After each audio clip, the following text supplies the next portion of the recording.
Hello, I am Spencer Nielsen of CS Reviews, and this next movie is the third movie by Roland Emmerich, but the first movie I declared the worst movie I have ever seen. It is Roland Emmerich's Godzilla, and not only does Godzilla not look like Godzilla, he does not act or do anything that Godzilla does. 1. Okay, I'm just going to count down 5 things. This really fast. I'm just going to count down the top 5 things what I do not like about this Godzilla. Number 5.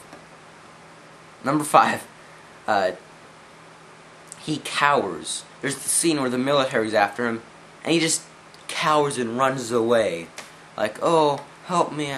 I'm helpless. I'm not evil." Which goes to number 4. He is not an antagonist. He is just kind of there. He doesn't do anything. He's just, I'm evil, I'm breaking down the city. When really, he's not breaking down the city. He's just curious and lost, going, no. And then number 3, this is where I start to get mad.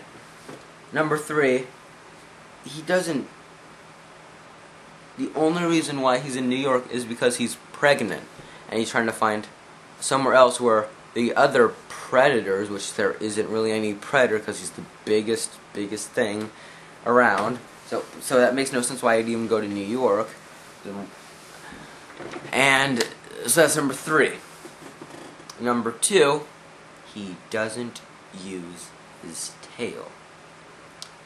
Now, if you see any other Godzilla movie, you have to admit, if you don't like Godzilla movies, you have to admit, his tail's awesome.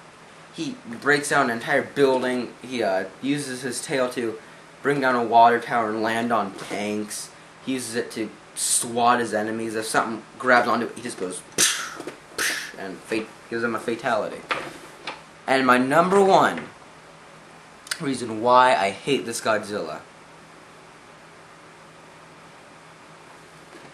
he doesn't breathe fire.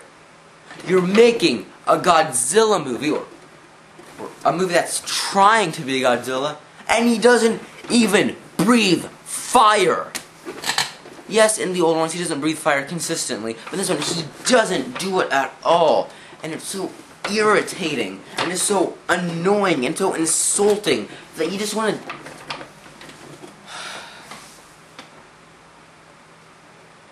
And the worst part is, Godzilla has next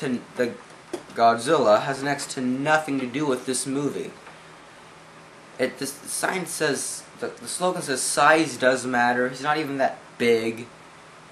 He's not that fierce. Let's just get into the story now. So, it starts off kind of promising. It shows H-bomb testing, saying, okay, yeah, Godzilla's made by an H-bomb.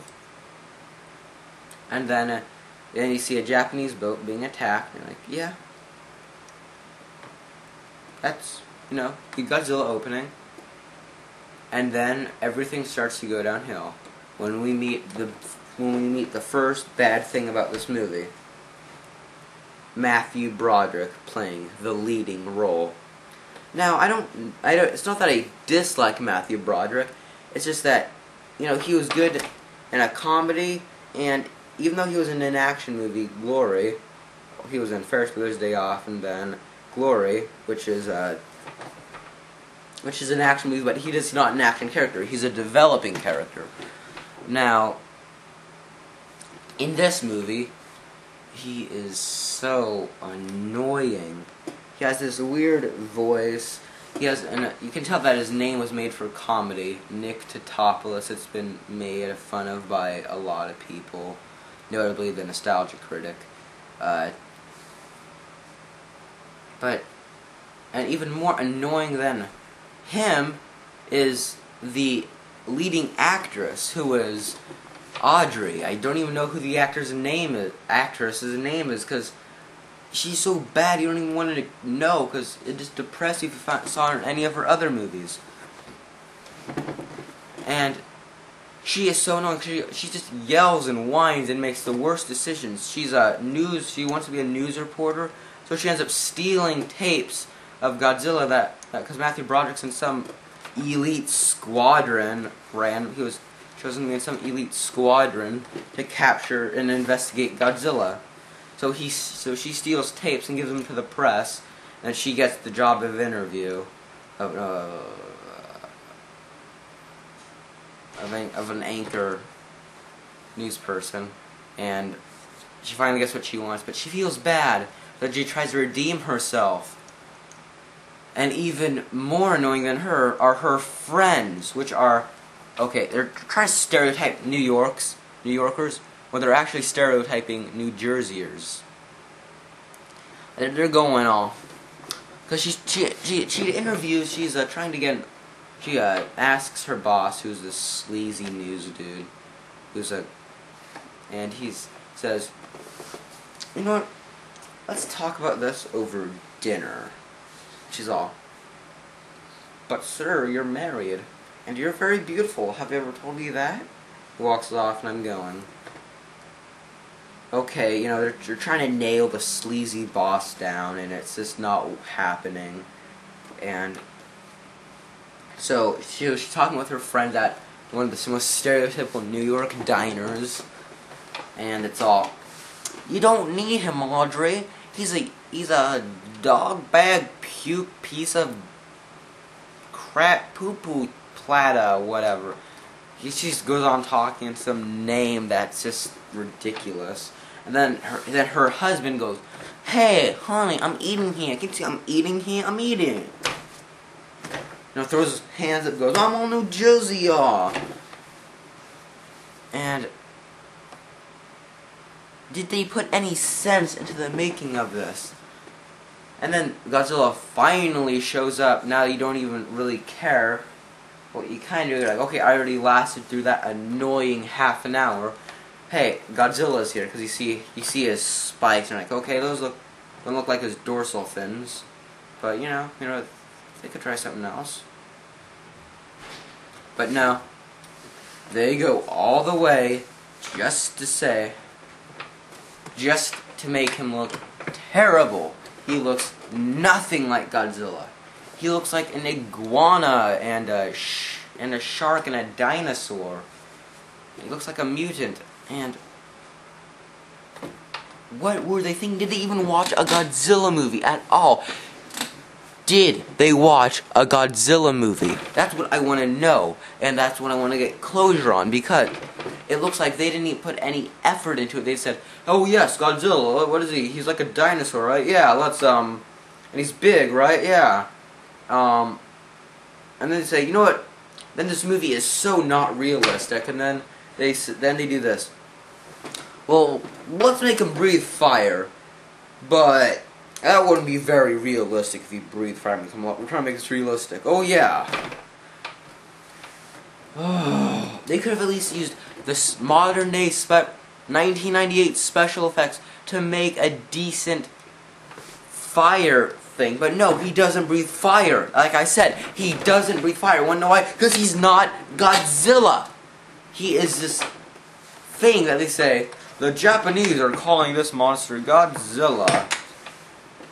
And then they're like, it's called Gojira. Because, there's this part where a survivor from the ship, and there's not supposed to be any survivors, then this the French guy from The Professional comes up and says, what did you see, old man?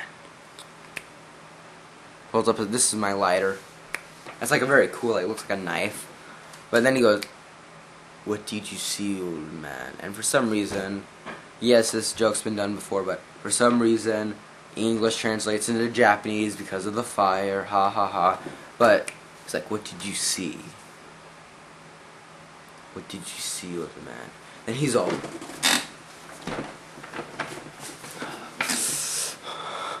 Gojira. Godzilla. I'm like, oh, okay. And so then this is back at the beginning of the movie. It's like, oh, mystery. But no. Then she goes, it's called Gojira, because she steals the tape of that, which there wasn't any cameras in the room, so why would there be a tape? Once again, makes no sense. I'm just gonna cut to the chase. They end up killing Godzilla easily. They end up doing this really bad rendition of every cliche. Then they try to insult Siskel and Ebert. Yeah, wait. They try to make fun of Siskel and Ebert. Why would you do that? They are like the greatest critics of all time. And then, oh my gosh. Oh, and they don't even die in the movie. And like, you know, the mayor is supposed to be Mayor Ebert. And guess what his slogan is? Vote thumbs up for Mayor Ebert.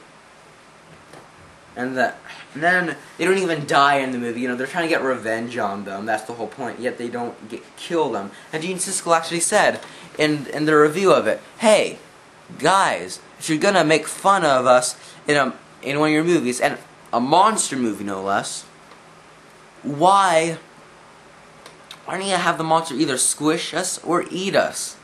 Think about that. They don't even do anything. It's just in the end, he doesn't get reelected. That's just sad.